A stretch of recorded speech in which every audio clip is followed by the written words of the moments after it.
नमस्कार, आप देख रहे हैं के न्यूज। मैं हूं आपके साथ सुनी चौहान। वक्त हो गया है हमारे खास कार्यक्रम जनहित का। उत्तर प्रदेश में विकास प्राधिकरणों की मनमानी का खेल थमने का नाम नहीं ले रहा है। शायद यही वजह है कि मानकों की अनदेखी करने वाले बिल्डर्स पर कोई अंकुश नहीं लग पा रहा। अभी ताजा मामला लखनऊ से सामने आ रहा है। आर्यनगर जोन 6 का है ये मामला, जहां अलाया अपार्टमेंट की 2 मंजिला इमारत ताश के पत्तों की तरह भरभरा कर ढह गई, जिसकी चपेट में आसपास के कई और मकान भी आकर क्षतिग्रस्त हो गए। हालांकि इस हादसे में किसी प्रकार की कोई जनहानि की खबर सामने नहीं आ रही है। आपको बता दें कि एक साल पूर्व 27 जनवरी 2023 को भी अलाया अपार्टमेंट की एक और बिल्डिंग जमींदोज हो गई थी, और ये जनवरी का महीना यानी कि शुरुआती दौर, और एक बार फिर से ये हादसा दोहराता हुआ नजर आ रहा है, जिसमें 3 लोगों की जान गई थी अगर पिछली 23 जनवरी का जिक्र किया जाए। लेकिन कुछ दिन हंगामे और बवाल के बाद मामले को दबा दिया गया। बिल्डर के खिलाफ भी कोई ठोस कार्रवाई नहीं हुई। शायद यही वजह है कि एक बार फिर उसने मानक विहीन बिल्डिंग को तान दिया, जबकि जांच में अलाया अपार्टमेंट के ढहने की वजह भारी भरकम ड्रिल मशीनों से बेसमेंट में हो रही खुदाई सामने आई है, जिसकी वजह से बिल्डिंग गिरी। जांच कमेटी से जुड़े एक अधिकारी ने शुरुआती जांच के बाद ये खुलासा किया है। फिलहाल मलबे की जांच भी जारी है और इससे बिल्डिंग में इस्तेमाल निर्माण सामग्री की गुणवत्ता का भी पता चलेगा।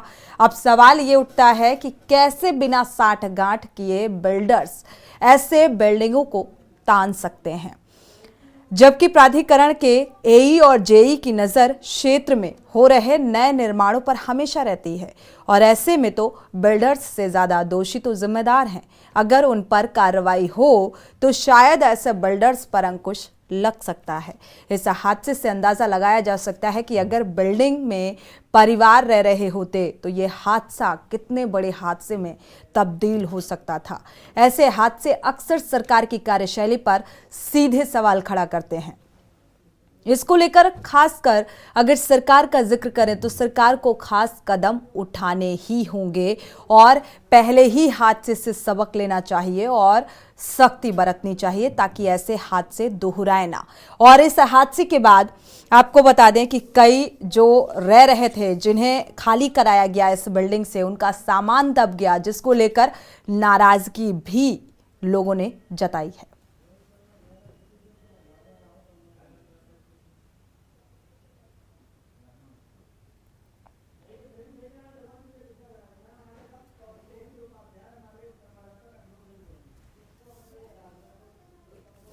तो आप ये तस्वीरें देखिए, ये 3 मंजिला इमारत ताश के पत्तों की तरह भरभरा कर गिर जाती है, और इस घटना का जिम्मेदार किसे माना जाए, क्योंकि ये घटना जो है पिछले साल यानी कि जनवरी में ही हुई थी, 23 जनवरी को, और उसमें 3 लोगों की मौत हुई थी। हालांकि आज की इस घटना में किसी भी जनहानि की खबर सामने नहीं आ रही है, लेकिन आप अंदाजा लगाइए एक बड़े हादसे में तब्दील हो सकता था अगर सामान की तरह कोई व्यक्ति इस हादसे का शिकार हो जाता। तो क्या उस पल का जिम्मेदारों को इंतजार है, ये अपने आप में एक अहम सवाल है, और कब इसके खिलाफ सख्ती बरती जाएगी। हमारे संवाददाता इसी खबर में ज्यादा जानकारी के साथ जुड़े हुए हैं लखनऊ से कौशलेंद्र उपाध्याय।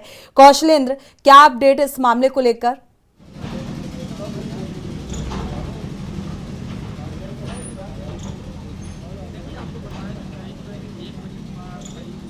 कौशलेंद्र, निर्माणाधीन बिल्डिंग गिरी थी, और सुबह ही जो है जब बिल्डिंग टेढ़ी हुई थी तो यहाँ क्या स्थानीय लोग जो है वो पुलिस को सूचना दिए थे, तो पुलिस आके वहाँ पे एक किराएदार रहते थे, उसमें जो है उनको जो है बाहर निकाल लिए गए थे। लेकिन 1 बजे के बाद एक बिल्डिंग धराशायी हो गई, जिसमें आप देखेंगे उसके बाद नगर निगम के अफसर यहाँ पहुंचे, नगर आयुक्त यहाँ पहुंचे, उन्होंने देखा, पूरी स्थिति को देखा। उसके बाद परिवार जो है यहाँ पे मुआवजे की मांग करने लगा कि हमें जो है मुआवजा चाहिए, क्योंकि हम यहाँ से करीब 70 साल से रह रहे हैं, हमारी दूसरी तीसरी पीढ़ी है। और उसके बाद जो यहाँ मकान बनाने वाले जिनके थे, और 2 सगे भाइयों का मकान, एक बगल में मकान पूरा कंप्लीट हो गया था, और एक दूसरा मकान जो निर्माणाधीन था, वो दोनों मकान एक साथ ही गिर गए। और उसमें न कोई जानकारी ये थी कि क्या नक्शा पास हुआ क्या नहीं, क्योंकि एलडीए के अफसर एक अपर सचिव यहाँ पे आए, और जब मीडिया को देखे यहाँ से भागने लगे। उसके बाद कोई भी कौशलेंद्र, अधिकारी क्या LDA का यहाँ अभी तक, कर्मचारी क्योंकि कई घंटे का वक्त बीत चुका है, क्या अभी तक वजह स्पष्ट हो सकी है? हालांकि वजह ये निकलकर सामने आ रही कि भारी भरकम ड्रिल मशीन चलाई जा रही थी, खुदाई की जा रही थी, जिसकी वजह से ये इमारत ढही और इसके आसपास से जो सटे हुए मकान थे वो भी क्षतिग्रस्त हुए हैं।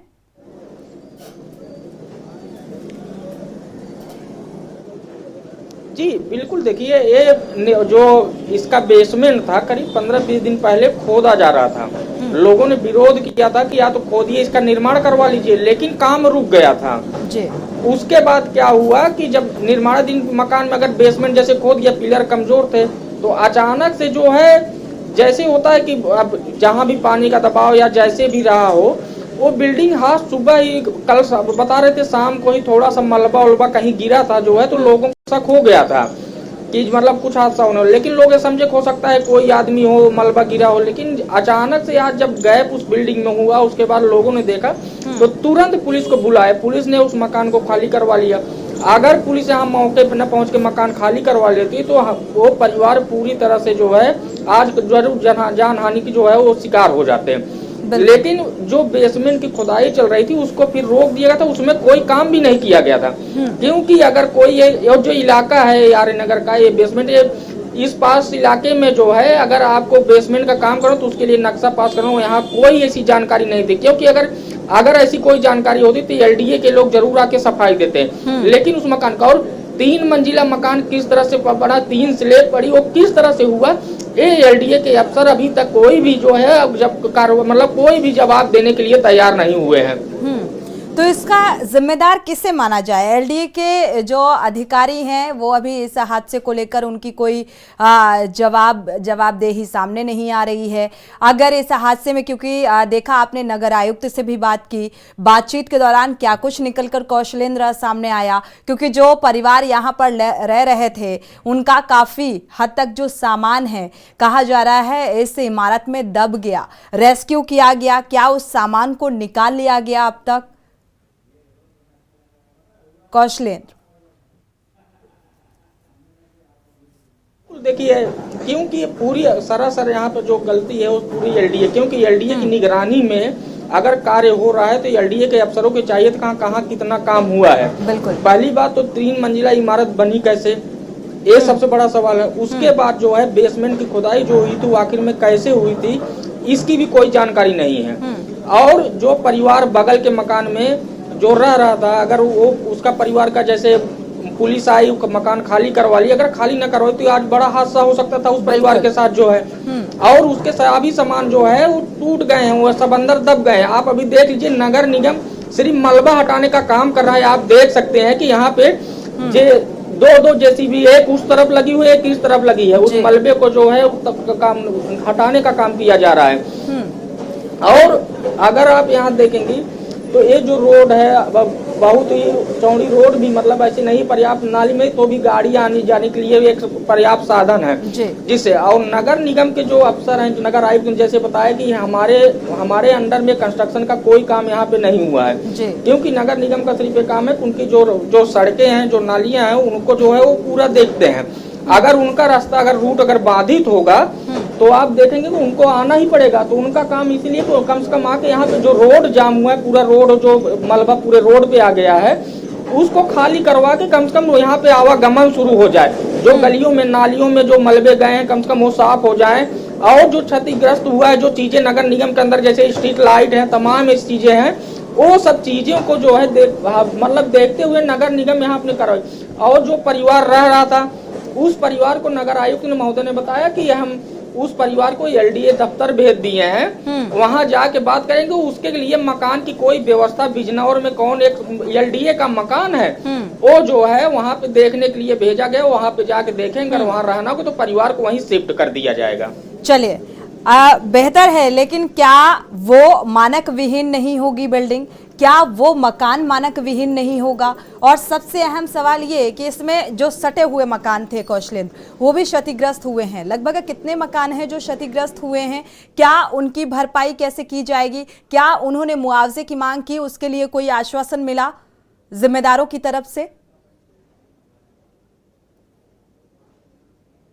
जी बिल्कुल मुआवजे के लिए वो लोग बात किए, जो उनका नुकसान हुआ उसके पूरे, क्योंकि एक FIR होगी, FIR के ही आधार पर जिनका नुकसान हुआ वो अपना जो है पूरा डिटेल देंगे। अब बगल में जो मकान रह रहे थे, जो छत से हम लोग दिखा रहे थे कि देखिए पूरा छत के ऊपर, हालांकि उनकी बिल्डिंग कोई क्रैक नहीं, लेकिन बाहर का जो बरामदा जो होता है, जो एक पार्क टाइप का था, वो पूरी दीवार उनकी स्कूटी टूट गई है, क्योंकि मलबा आके उनके ही उस पे गिरा जो है। अब वहाँ पे अच्छा हुआ कि उनके घर पे बच्चे थे, वो बताने लगे, मतलब एकदम बताते हुए भावुक हो गए कि अगर हो सकता है कि मेरा बच्चा बाहर खेल रहा होता तो ये हादसे का शिकार हो जाता। लेकिन बस यही था कि कम से कम बच्चे जो है अंदर थे, कोई जानकारी। और कहें जब अचानक से बिल्डिंग गिरी, और वो भी एक साथ दो मकान, वो भी 3-3 मंजिले का अगर गिर जाए तो करीब 10-15 मिनट तक तो यहाँ की पब्लिक समझ नहीं पाई कि हुआ क्या है।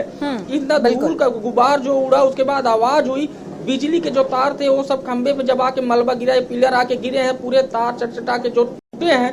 लोग अफरा तफरी का एक वीडियो देखिए आया, बिल्डिंग गिरते समय जो वीडियो है आप उसको देखिएगा, तो उस समय क्या स्थितियां यहाँ पे रही होंगी लोगों की। हालांकि उन लोगों ने कहा कि हमारा जो नुकसान हुआ है हमारी सरकार की तरफ से बिल्कुल इस हादसे का अंदेशा था, और इसीलिए तो लोग अपना जो परिवार इस बिल्डिंग में रह रहे थे कौशलेंद्र, उन्हें हटाया गया। और गनीमत ये रही कि कोई जनहानि नहीं हुई है, और सामान ही फिलहाल इस मलबे से निकालने की कवायद तेज है। आप हमारे साथ लगातार बने रहिए, अपडेट साझा करते रहेंगे कि आखिर ये रेस्क्यू कहां तक पहुंचा, क्या सामान पूरी तरीके से निकाल लिया गया है, और जानकारी जुटाएंगे आपसे। हमारे साथ खास मेहमान भी जुड़ चुके हैं, दर्शकों की राय भी साझा करेंगे।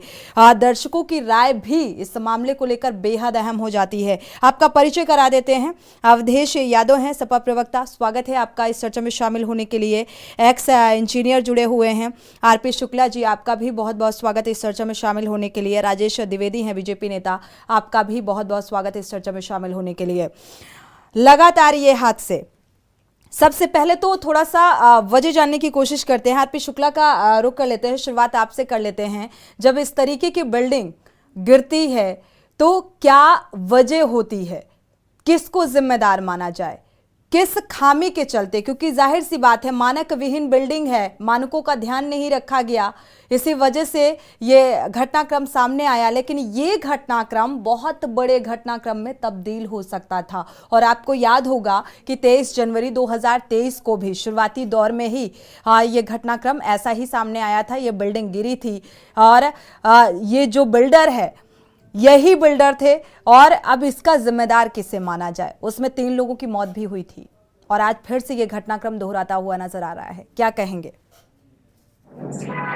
देखिए, एक तो डिजाइन की फॉल्ट है, गलत डिजाइन हुई है। फाउंडेशन डिजाइन चेक किया जाए, फाउंडेशन इसमें लगता है कि 3 मंजिले की कोई फाउंडेशन है ही नहीं।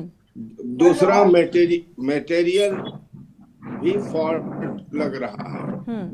और जहां तक जिम्मेदारी का मामला बात है, वो पहला बात तो वो ठेकेदार और बिल्डर जो बिल्डिंग बना रहा है वो जिम्मेदार है, उसको तुरंत उठा के जेल भेज दीजिए, और जमानत बाद में होती रहेगी।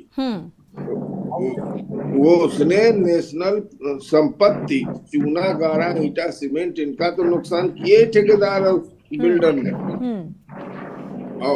और दूसरा डिजाइनर जो उनका है वो गुनाहगार है। तीसरा LDA का जो सुपरविजन स्टाफ है, जो जेई अवैध निर्माणों को चेक करता है, और जो जोनल अफसर साहब बड़े बड़े, यहाँ अब पहले LDA में एक PCS अफसर नहीं होते थे, अब 1 दर्जन PCS बैठे हैं। वो जो इंजीनियरों का काम था वो PCS साहब देख रहे हैं जी। तो वो क्या टेक्निकल चेक कर रहे हैं, अब उन्हीं से पूछिए। बिल्कुल, ये घटनाएं होती हैं, होती रहेंगी, और हम आप ऐसे टीवी पर 2-3 दिन चला देंगे, अखबार में छप जाएगा, बात खत्म हो जाएगी, कुछ नहीं होता, फाइल दाखिल दफ्तर हो जाती है।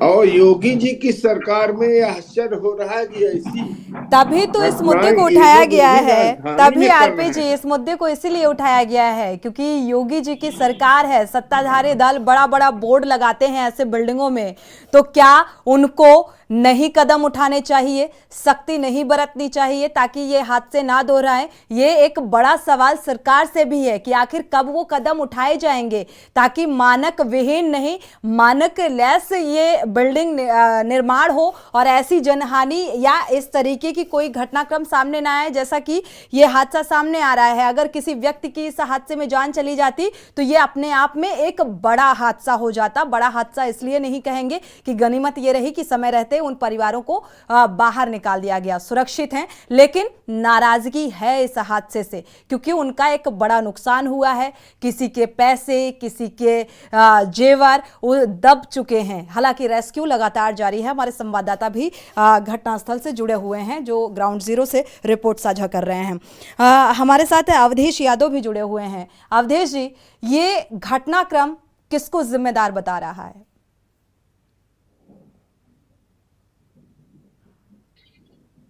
अवधेश जी देखिए सोनू जी, जिस तरीके से घटनाक्रम दिखाया है आपने, और मकान गिर रही है, साथ में दूसरी मकान को भी लेके गिर रही, मुमकिन है जो सार्वजनिक क्षेत्र का वहाँ बहुत बड़ी दुर्घटना हो सकती है।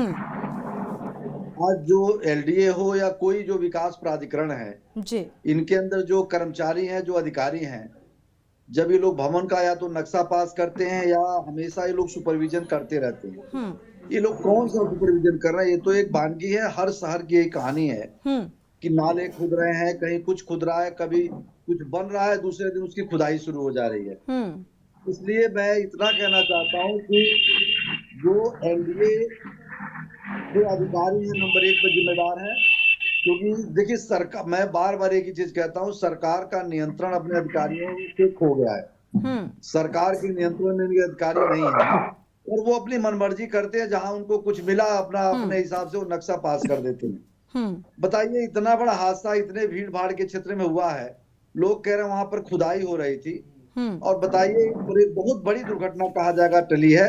और ये एक वानगी है, बाकी पूरे प्रदेश में यही चल रहा है, यही इनका राम राज्य है। ऐसे ही लूट खसोट जारी है और सभी विभाग लूट खसोट करके ऐसे आंख बंद करके काम कराने में लगे हुए। जी, राजेश जी भी जुड़े हुए हैं, बीजेपी प्रवक्ता हमारे साथ है। राजेश जी, आपका रुख करेंगे, क्यों सरकार के नियंत्रण में ये अधिकारी नहीं है? और जब ऐसा घटनाक्रम सामने आता है तो एलडीए के आला अधिकारी जो हैं वो बचते हुए नजर आते हैं, उनके पास शब्द नहीं होते कि इस घटनाक्रम को वो क्या कहेंगे, क्या प्रतिक्रिया देंगे इस घटना को लेकर।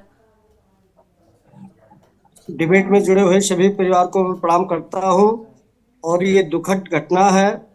मैं इस विषय पे कहना चाहता हूं कि इसमें जो भी दोषी हैं, एलडीए के अधिकारी हैं, ठेकेदार हैं, संबंधित जेई हैं या जो भी बिल्डर हैं, इनके सबके खिलाफ पूज्य योगी जी की सरकार है, सख्त से सख्त कार्रवाई होगी, वो बख्शे नहीं जाएंगे। जांच का विषय है, जांच हो जाने के पश्चात। परंतु मैं बता देना चाहता हूं मैडम, अभी हमारे समाजवादी पार्टी के प्रवक्ता जी बोल रहे थे, अवधेश जी, कि योगी जी के सरकार में जो है ये स्थिति हो रही है। मैं कहना चाहता हूं कि समाजवादी पार्टी की सरकार में तमाम ऐसे सरकारी बिल्डिंगों को और सरकारी मानक अनुरूप जो चीज नहीं होता था, सड़कें बनाई जाती थी जो 1 महीना से 6 महीने नहीं चलने पाती थी सड़क, और बिल्डिंगें भी जो है धराशायी हो जाती थी हमेशा। ठीक है राजेश जी, ठीक है, पूर्ववर्ती सरकारों के कार्यकाल में बिल्डिंगें धराशायी हो जाती थी, तो आप उस छवि को, उस छाप को, उस दागदार तस्वीर को बेदाग करना चाहते हैं, या मौजूदा वक्त में सत्ता बीजेपी की है, भारतीय जनता पार्टी की है, तो उसकी छवि को बेहतर बनाना चाहते हैं? कवायद क्या है, मंशा क्या है? मैडम, मैंने स्पष्ट शब्दों में कहा कि जो भी दोषी एलडीए के अधिकारी हो, जेई हो, संबंधित ठेकेदार हो, गलत तरीके से पिछले साल जो घटनाक्रम हुआ 23 जनवरी 2023 को, राजेश जी, जो घटनाक्रम हुआ, क्या उसको लेकर कोई जांच पड़ताल हुई? क्या 3 लोगों की जो जान गई थी उस हादसे में, न जाने कितने लोग घायल हुए थे, उस हादसे को लेकर क्या जांच पड़ताल हुई? कितने लोगों को सलाखों के पीछे डाला गया, कितने बिल्डर्स के खिलाफ कार्रवाई की गई। और ऐसे मामलों में जब कोई बिल्डिंग तैयार की जाती है, जेई से लेकर एई से लेकर एलडीए के आला अधिकारियों की सबकी पैनी नजर रहती है। किसके खिलाफ क्या कार्रवाई हुई? 1 साल का वक्त बीत गया और आज 2024 यानी कि जनवरी का शुरुआती महीना और फिर से ये हादसा दोहरा जाता है। कब होगी कार्रवाई? ये अपने आप में एक बड़ा सवाल बनता जा रहा है। और ये सिर्फ कह देना कि जांच होगी और कार्रवाई होगी, ये मुझे लगता है आश्वासन तक ही सीमित रह गया है। इसी बीच एक दर्शक जुड़े हुए हैं, उनकी राय साझा कर लेते हैं। मेरठ से उमेश जैन जी जुड़े हुए हैं, स्वागत है आपका, अपनी राय साझा कर सकते हैं। हाँ जी, नमस्ते मैडम जी। हाँ, मैं ये कहना चाह रहा था कि जो प्राधिकरण है उत्तर प्रदेश में, जी। प्राधिकरण के अधिकारी और बिल्डर जो है इनकी मिली मदद से ये ऐसे काम होते हैं, क्योंकि ये सीमेंट कम लगाते हैं, रेत ज्यादा लगाते हैं, कमीशन खोरी और भ्रष्टाचार की वजह से ये सब काम हो रहे हैं, जिसकी वजह से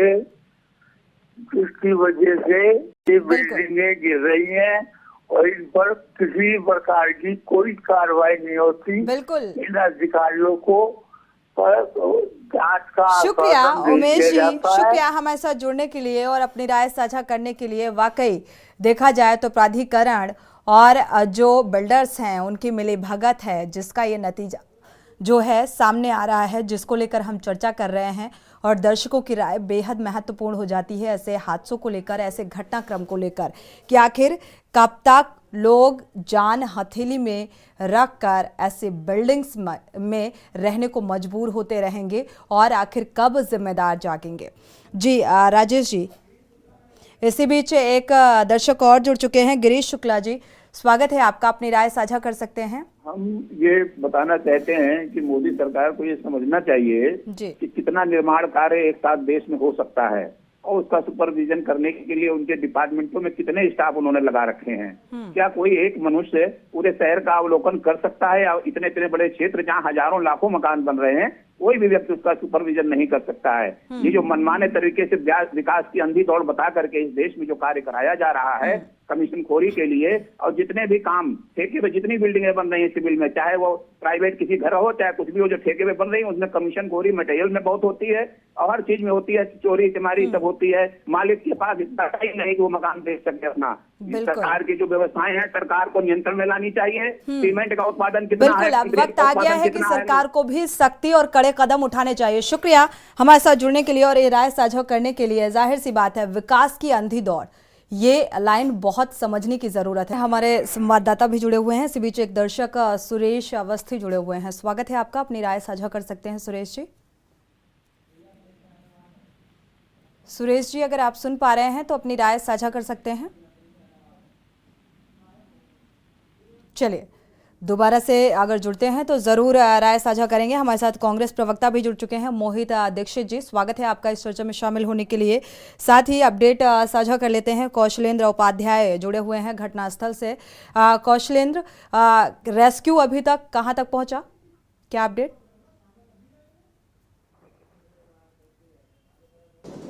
जी बिल्कुल, देखिए अभी रेस्क्यू की बात करिए तो अभी सिर्फ मलबा हटाने का काम, क्योंकि जो रोड पूरा जाम हो गया है कि यहाँ पब्लिक जो अगल बगल में जिसके मकान है वो क्योंकि पास इलाका है, यहाँ पे अगर देखेंगे अच्छे मकान पुरानी जो है मकान आपको यहाँ दिख जाएंगे। और उसके लिए जो है क्योंकि वो रास्ते में जो मलबा गिरा हुआ है, पूरी बिल्डिंग और रास्ते में ही आके गिर गई, तो वो कहीं न कहीं उस मलबे को हटाने के लिए कि जिससे लोगों का आवागमन बाधित ना हो, क्योंकि कई रास्ते वहाँ पे 3 गलियां आप देख सकते हैं, एक सीधी जो रोड चली गई है सीधा उस तरफ जो चली जाती है, उसके बाद जहाँ पे मकान गिरा हुआ है आप वहाँ भी देखेंगे एक बगल से उसके जो है रोड गई है, पब्लिक आने जाने का रास्ता है, उसके बाद उसके सामने भी है, तो ये सब चीजें अभी भी जारी है। अब मलबे क्योंकि वो बिल्डिंग मटेरियल जैसे जो स्लैब का जो है पूरा वो पोर्शन है वो पूरा इकट्ठा गिरा है, तब उसको पहले तोड़ के उसके बाद फिर मलबे में उसको तब्दील करके फिर उसको जो है उस पे लाद के ट्रकों में जो है उस पे ले जाया जा रहा है। तो अब यहाँ से गाड़ी भी निकलने के लिए जैसे तमाम ऐसे हैं, कुछ घूम के गाड़ी जाएगी या मलबे को वहाँ अपने स्थान पे पहुँचाएगी, तो वहाँ से आने में और जाने में इतना समय जो है नष्ट हो रहा है जी। तो ये सब चीज़ें आप देख सकती हैं कि यहाँ पे, और जो आसपास के लोग हैं उनकी भीड़ भी यहाँ पे तमाम है, पुलिस प्रशासन के लोग यहाँ पे खड़े हैं, सब लोगों को यहाँ पे मतलब एहतियात के लिए बिल्कुल। कौशलेंद्र, कितना और वक्त लग सकता है रेस्क्यू रेस्क्यू में? अगर रेस्क्यू की बात की जाए, इस मलबा हटाने का जिक्र किया जाए, और साथ ही जो स्थानीय लोग थे, जिस वक्त ये बिल्डिंग गिरी उस वक्त बहुत नाराजगी निकलकर सामने आ रही थी लोगों की।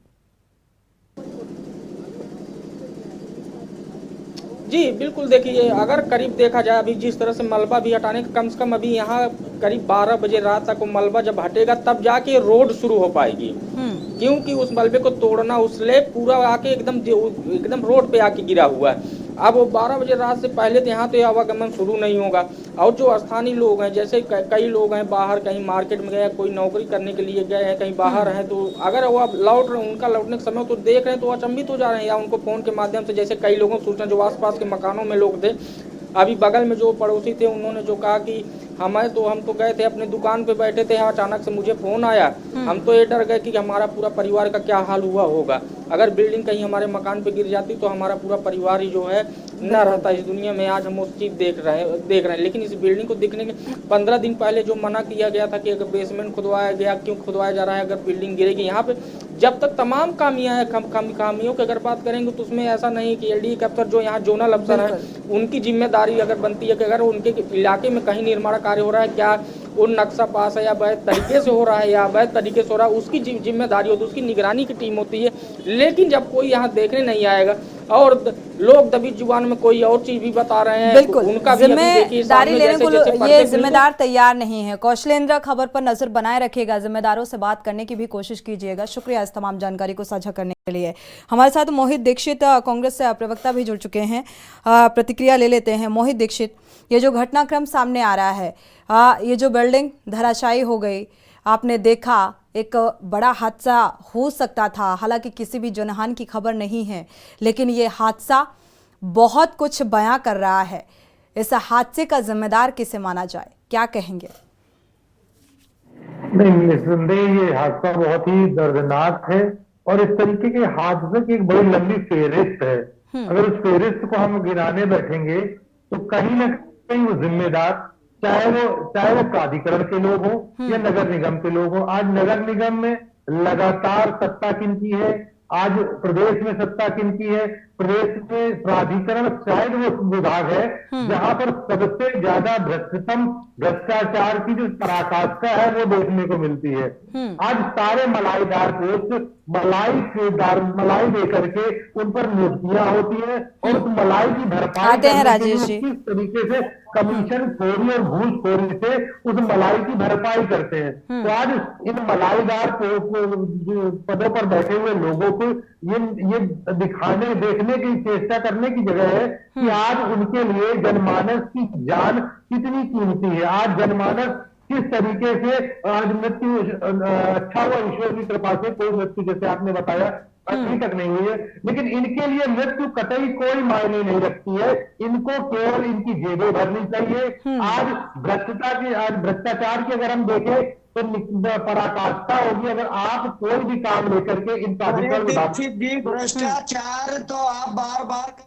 ठीक है राजेश जी, आते हैं, बात पूरी हो जाने दीजिए। कि किस प्रकार से जो है 400 करोड़ रुपए से ज्यादा झारखंड में आपके राज्यसभा सांसद के पास में गिना गया। आप जैसी पार्टी से भ्रष्टाचार 1947 से लेकर के देश की आजादी के पश्चात आज तक भ्रष्टाचार ही ने किया। आपने जीप घोटाला, यूपी से निकलकर राजेश जी झारखंड पहुंच गए आप, यूपी से निकलकर झारखंड पहुंच गए आप, लेकिन इन हादसों पर लगाम कब लगेगी इसका जिक्र करेंगे? मैंने पहले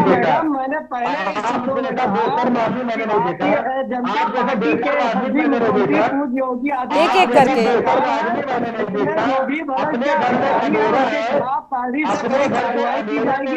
पीड़ित परिवार को न्याय मिलेगा मैडम। ठीक है राजेश जी, ठीक है, बात पूरी हो जाने दीजिए, इसके बाद आप जवाब दीजिएगा। एक एक करके बोलेंगे तो बेहतर रहेगा। प्राधिकरण के हैं जो भी है, जो बिल्डर्स के ठेकेदार हो, बक्से नहीं जाएंगे मैडम। लेकिन हंसे तो सूप हंसे, ये चलनी क्या हंसे जो कांग्रेस की पार्टियों के द्वारा हमेशा जो है भ्रष्टाचार फैलाने का काम किया, इसीलिए जनता ने इनको नकार करके जो है दूर फेंकने का काम किया। राहुल गांधी जी जो है उस पर कोई बयान नहीं देते कि यार धीरज साहनी किस प्रकार से जो है 400 करोड़ पकड़ा गया। राजेश जी, क्या आपको लगता है ये राजनीति करने का मुद्दा है? मैं दीक्षित जी से पूछना चाहता हूँ कि डिबेट में बैठ राजेश जी, आप सवाल बाद में पूछिएगा, आप यहाँ भी विपक्ष से सवाल पूछेंगे। राजेश जी, ये बताइए, क्या ये राजनीति करने का मुद्दा है? आपको लगता है कि इस मुद्दे पर राजनीति करनी चाहिए? और आप उत्तर प्रदेश से निकलकर झारखंड पहुंच गए। यहाँ पे अगर आपकी सत्ता है, सबसे अगर इस लिहाज से भी देखेंगे तो सबसे ज्यादा सीटें उत्तर प्रदेश की हैं।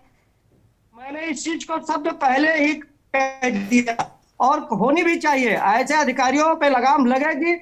लेकिन अब भ्रष्टाचार के बारे में ये बताएंगे जो 400 करोड़ का भ्रष्टाचार फैला हो, जो जीप का घोटाला फैला हो, जो क्या दूरसंचार का घोटाला किए हो, जो यूरिया घोटाला किए हो, जो सड़कों का घोटाला किए हो। समाजवादी पार्टी तो एक इन लोगों का एक साथी था, किस गाड़ी में लगा हो सपा का झंडा, उसमें बैठा पार्टी का गुंडा। ये सब लोग जो है ये टीवी चैनलों पे बैठ करके माला पूर्व सरकारों की गीत गाएंगे तो ये गलत है।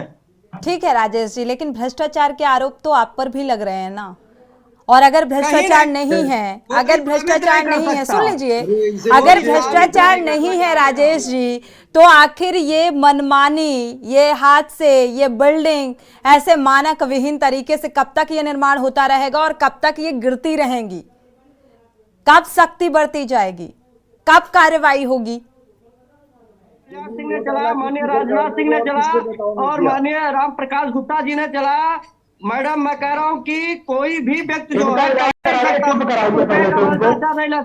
ये समाजवादी पार्टी में ये बताइए जो दलितों का मुखिया होने का जो है मिशन पे कहते हैं, बहन जी के साथ में ये क्या किया, ये बताने के लिए पार्टी में कांग्रेस के लोग जो है, जो बहन जी के गेस्ट हाउस में जो है जिसका करने का काम किया था, पूज्य बाबा साहब को मानने के बजाय उनके सेवकों के ऊपर, अरे चुप कराइए, क्या समाजवादी पार्टी ठीक है राजेश जी, आप बहुत दूर निकल गए। इतना दूर जाने की जरूरत नहीं है। राजनीति में सब कुछ जायज है, ये पता है। किसी भी चीज को कब कहां कैसे मुद्दा बना दिया जाए और मुद्दा बनाकर उसे भुनाया जाए, ये बहुत राजनीति का है। राजनीतिक पार्टियां आम इंसान को बस इस राजनीति में कुचलने का काम कर रही हैं। आम जनमानस की कोई परवाह नजर नहीं आ रही राजनीतिक दलों को, ये बात तो साफ है। लेकिन ठीक है, राजनीति में ये सारी चीजें जायज हैं वो एक तरफ, लेकिन आपने कहा कि इसमें जांच होगी, कार्रवाई होगी। कब होगी कार्रवाई, ये बताइए जरा। भ्रष्टाचार फैलाने का लोग नहीं मानेंगे। ठीक है, किस बेशर्मी से मुंह चला रहे हैं आप, बोलने दिए नहीं, किसी को बोलने नहीं दे रहे, वो आप बंद नहीं कर पा रहे उनके लिए, पूरी बात भी नहीं आने दे रहे। पता नहीं क्या कितना बड़ा इनको वो लग रहा है। आज उनको ये जानकारी नहीं होगी, कानपुर विकास प्राधिकरण के वीसी का नाम बता देंगे। मोहित जी, आप अपनी बात को पूरा कर लीजिए। नहीं, ये भारतीय जनता पार्टी के प्रवक्ता जो कार्रवाई की बात करते हैं, बताइए कानपुर में वीसी का कौन खाली पड़ा है प्राधिकरण के, और आज सरकार कोई पड़ी है। जवाब दीजिए राजेश जी, इस बात का जवाब दीजिएगा। बताइए ना, कोई जानकारी नहीं आवाज आएगी भी नहीं आपको, गले में कोई खराब हो गई है? नहीं, आप जब बवासीर हो गए उसको पहले इलाज करा दीजिए। हमको लग रहा है गले में कोई खराब हो गई हो। चलिए, ठीक है, ये टेक्निकल प्रॉब्लम है, इसको ठीक कर लीजिए। इसके बाद राजेश जी आप बहुत ध्यान से सुनिएगा और इसका जवाब दीजिएगा। और कब होगी कार्रवाई, इसका सभी को इंतजार भी है कि आखिर कब लगाम लगेगी। ये एक तरीके का बिना साठगांठ की ये संभव नहीं होता है और कब तक ये प्राधिकरणों की मनमानी चलती रहेगी। हमारे साथ इसी बीच एक दर्शक जुड़ चुके हैं, सुरेश अवस्थी जी, स्वागत है आपका, अपनी राय साझा कर सकते हैं। और कब होगी कार्रवाई, इसका सभी को इंतजार भी है कि आखिर कब लगाम। सुरेश जी। हाँ जी, हाँ सोनी जी, मैं ये कहना चाहता हूँ। हेलो जी, सुन पा रहे हैं आपको। ये जो इमारत जो गिरी है, उसमें बहुत निंदनीय घटना है। उसमें तो शासन और प्रशासन को चाहिए जो केडीए उपाध्यक्ष हैं, पीसी महोदय हैं, उनको शासन स्तर से जांच करानी चाहिए। यहाँ भ्रष्टाचार की बू आ रही है, पैसे ले दे के बिल्डिंगें इमारतें खड़ी कर दी जाती हैं। जहाँ 4 मंजिली इमारत होती है वहाँ 5-5, 6-6 मंजिल इमारत तैयार कर दी जाती। इसमें घटना होने की संभावना रहती है। अधिकारी अपनी जेब भरने के लिए घूमते रहते हैं। ऐसे में इनके ऊपर कठोर कार्रवाई करना चाहिए शासन प्रशासन को। बिल्कुल, शुक्रिया हमारे साथ जुड़ने के लिए और ये राय साझा करने के लिए। ये एकदम साफ है कि कैसे साठगांठ से, कैसे भ्रष्टाचार में जो जिम्मेदार हैं वो लिप्त होते हैं और कैसे एक बिल्डिंग का निर्माण किया जाता है जो कि मानक विहीन होता है। और तस्वीरें फिर इस तरीके से सामने आती हैं जिस पर हम चर्चा कर रहे होते हैं और इसको लेकर सरकार को वाकई सख्ती बरतने की जरूरत है। हमारे साथ लगातार एक्स इंजीनियर भी जुड़े हुए हैं, आरपी शुक्ला जी का रुख कर लेते हैं एक बार। आरपी शुक्ला जी, आपने देखा होगा जब, हालांकि आपने इस बात का जिक्र किया कि डिजाइन सही तरीके से नहीं की गई, बहुत सारी वजहें आपने बताई, लेकिन जेई से लेकर एई तक और जितने भी जिम्मेदार एलडीए के आला अफसर तक सब जोनल अधिकारी, सबकी नजर होती है जब इस तरीके की बिल्डिंग का निर्माण हो रहा होता है और फिर भी मानक विहीन, धांधली, बिना साठगांठ के ये कैसे संभव हो जाता है। और अगर ये पता है कि ये साठगांठ से ये सारी चीजें, निर्माणाधीन बिल्डिंग का निर्माण इस तरीके से निर्माण कराया जाता है जो कि मानक विहीन तरीके से, फिर भी कोई कार्रवाई प्रशासनिक स्तर पर नहीं होती, ना शासन स्तर से कोई मॉनिटरिंग होती है। साहब यही ताजुब है, ये ताजुब है कि mister DS Mishra ji chief secretary हैं, योगी जी हमारे मुख्यमंत्री हैं और राजधानी में एक घटना घट रही है। ये बहुत बड़ा ताजुब की बात है। ये सब सख्त प्रशासक हैं। ये कैसे ऐसा हो रहा है, ये निश्चित कहीं न कहीं, और जो गड़बड़ी है सामने है। आप लोग जो बोल रहे हैं, ये अवधेश बोल रहे हैं या मोहित बोल रहे हैं, सही बोल रहे हैं। ऐसा नहीं, सामने तो तस्वीर आपकी बता रही है, परंतु अब इसको आप लोग चलाइए। अब एक दिन आप चला देंगी, दूसरे दिन चुप। यही नहीं, ऐसी तस्वीरों को लेकर देखा जाए तो के न्यूज लगातार सवाल उठाता है। जहां पर अनदेखी होती है, जहां पर आम जनता से जुड़ा हुआ मुद्दा होता है, उसे हम बखूबी चलाते हैं और दिखाते हैं। खाली पड़ा है। एक कानपुर के डीएम को ही पत्र दे रखा गया, अतिरिक्त प्रभार दे रखा गया है प्राधिकार चलाने का। आज कितनी बिल्डिंगें देखिए मानक विहीन बन रही हैं और उनमें केवल मोटे मोटे पैसे लेकर के कितनों के नक्शे पास कर दिए जा रहे हैं, कितने भ्रष्टाचार के काम हो रहे हैं और कोई जवाबदेही नहीं है। क्योंकि वो पद ही इतनी मलाईदार पद है कि मलाई लेकर के आते हैं और उसकी वसूली करने के लिए वो मलाई के लिए किसी भी भ्रष्टाचार के किसी भी स्तर पर जा चले जाते हैं। तो उनको ना मानकों का डर रहता है, ना मनुष्य की जान की खतरा उनको चिंता रहती है। आते हैं आरपी शुक्ला रहती है विकास कार्यों के नाम। ठीक है मोहित जी आपके पास आएंगे तो आप अपनी बात को पूरा करिएगा। आरपी शुक्ला जी कुछ कहना चाह रहे हैं जी। मैडम, 1973 में विकास प्राधिकरणों का गठन हुआ था जी, और उसका उद्देश्य यह था कि सुनियोजित विकास किया जाए और हुआ भी। ऐसा नहीं, नगरों में शहरों का अच्छा विकास, सुनियोजित विकास हुआ। अब प्राधिकरणों के पास कोई जमीन नहीं बची है और जमीन न होने से ये डग्गामारी हो रही है और इनका जो सृजन का उद्देश्य था वो समाप्त हो गया। अब जो 12वीं अनुसूची का संविधान का संशोधन हुआ है, अब प्राधिकरणों को तत्काल तुरंत नगर निगमों में संविलीन कर देना चाहिए। यह प्राधिकरण के अर्बन प्लानिंग डेवलपमेंट एक्ट नगर निगम की कार्यशैली तो वैसे ही सवालों के घेरे में है। आरपी शुक्ला जी, आप तो जानते हैं नगर निगम की कार्यशैली पूरी तरीके से भ्रष्ट है। हमारी बात आप नहीं समझ रही हैं जी। इनके सृजन का जो उद्देश्य था प्राधिकरणों के वो पूर्ण हो गया। अब ये कुछ नहीं कर पा रहे हैं तो नगर और संविधान का संशोधन भी हो चुका है कि अब ऐसे को नगर निगमों में संविलीन कर दीजिए। तो बंद करिए विकास प्राधिकरणों जी, बिल्कुल नगर निगम में संविलीन कर दीजिए। अब वो ना हटाइए। एक्ट कह रहा है कि इनका कोई काम नहीं रह गया, इन्हें बंद करिए। बिल्कुल, ऐसे प्राधिकरणों को बंद कर देना चाहिए। लेकिन बावजूद पूरे इसके पूरे ऐसे प्राधिकरण नहीं, पूरे एज होल आप संविधान आपका अभी चेंज किया है आपने, तो संविधान की 12वीं अनुसूची में आप कह रहे हैं कि ये शक्तियां नगर निगमों को जाएंगी, तो भेजिए, आप हटाइए, प्राधिकरणों को बंद करिए, लेकिन फिर बिल्कुल एक्ट अगर ये कह रहा है तो फिर इसे बंद कर देना चाहिए, लेकिन क्यों नहीं बंद किया जा रहा है ये? जी, कई प्रांतों ने कर दिया है, महाराष्ट्र में लागू हो गया है, केरला में लागू हो गया है, तमिलनाडु में लागू हो गया, आपने इसे गुजरात में लागू कर दिया है, तो आप यहाँ क्यों नहीं इस प्रांत में भी लागू करिए, बंद करिए इन्हें। अवधेश यादव जी, आरपी शुक्ला जी की बात से इत्तेफाक रखते हैं, बंद कर देना चाहिए, लेकिन फिर भी बंद नहीं हो रहा है। देखिए, आरपी शुक्ला जी उस विभाग से रहे हैं, कुछ उनको अनुभव होगा, लेकिन हम इस नहीं, सरकार से क्या ये फैक्ट है जो वो बता रहे हैं। जो सरकार प्रमुख चीफ सेक्रेटरी जिस सरकार के पास ना हो, एक ही चीफ